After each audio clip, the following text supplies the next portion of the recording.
Hello, TikTok. Happy Sunday. Dr. Uno here. And this is my first case study, and you're all going to be part of it.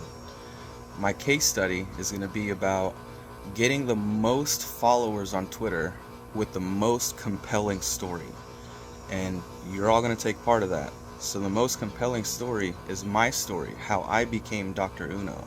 So, it's going to be a wild ride, ups and downs, so make sure you're not operating any heavy equipment or machinery or driving because it's going to take your attention away. So here we go. So I was born in Rio de Janeiro, Brazil in 1991 with undiagnosed autism. So my brain was basically always on red line most of the time. So I was growing up doing everything to have fun, I guess, because my brain was love and light and peace and laughter. So I used to not bully kids, but I would like kick people in the shin because I thought it was funny, whatever it may be. And then when I was 6, my father passed away when I was 5, and my mom was here visiting the U.S. to find a new life for us or whatever. And so he passed away, and then she returned. And then about 2 weeks later, we brought in this teenager, which was a family friend of ours, and his parents had just died also. So she brought him in, and he lived with us. And then him and I started playing in a manner that I thought was innocent. Turns out he was sexually abusing me. So that came out, and then the last thing I remember is him walking down the street, whatever. So no justice for that. And then maybe a few weeks after that, we moved to the United States, to Florida. We lived with my mom's friend, and then that was it. And so that was our journey to the American dream. So going on, and I was getting bullied in school because I was an immigrant. I didn't speak the language, and Brazil being the most diverse country in the world, I didn't see color, I didn't see race. So I was friends with everybody, and I got bullied by multiple kids, I guess. And so I'd come home, and my mom's friend would be helping with homework, and she would say, it is what it is. Like, there's nothing wrong with you. There's something that's lacking in them, and that's it. Just it is what it is. You can't change people. You just don't let them steal your light. And actually, I got it tattooed on my forearm right here. So that's how I overcame some of the bullying in elementary school. And then during middle school, I found out that my mom's friend was my mom's girlfriend, which kind of devastated me, you know. So that was part of there, and that's where I started seeing it as being raised by a hero and a villain, because I saw my mom's girlfriend as a villain because they lied omittively. There's two forms of lie. You either lie to tell the untruth, or you lie to omit information, I guess, to protect somebody. So the lie, I started lying to protect myself and to make people proud, like make people like me, I guess, because I didn't have any friends because I was autistic, and so they isolated me because they couldn't take me to parties because I was wild. I guess they just didn't know how to deal with an autistic kid. So time went on. I went through like automotive class in elementary school, or in high school, sorry. And so that's how I became learning my engineering, because my godfather was a mechanic in Brazil. So 2 weeks after high school graduation, I joined the Army, and I was shipped off to basic training. So I enlisted. I did the early enrollment program, EDEP, whatever it is. So I enlisted in January, February, and then 2 weeks after graduation, I was shipped off to basic. So I was 19 in the Army. I went through basic training. I was a Chinook helicopter mechanic, and so I got stationed in Hawaii. So I spent a year in Hawaii, and then I got deployed to Afghanistan. Spent a year in Afghanistan. We were the last 12-month deployment in that cycle. This was 2012. So now they switched it all to 9-month deployments. So as time went on, I met my ex-girlfriend on World of Warcraft because I was home alone all the time, so I just played nothing but video games.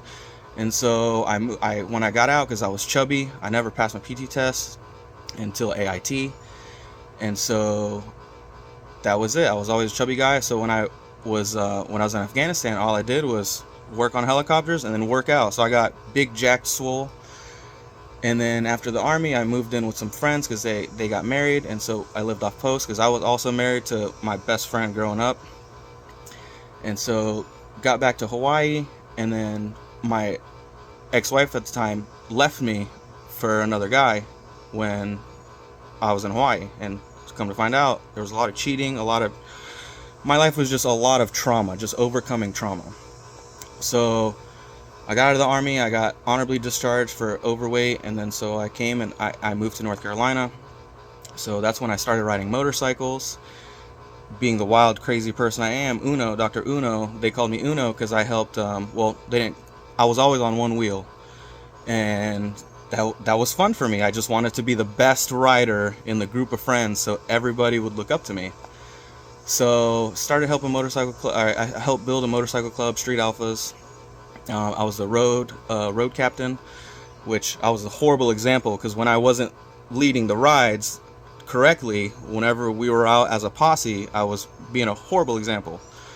So that kind of caught up to me, and then my ex-girlfriend and I, we broke up, and then I went to live on my own, and then just riding crazy, and I always rode crazy, but I was always in control. Like I knew I was being reckless, but I was autistic. I knew how to get away with it by doing it in a safe manner, I guess you want to call it.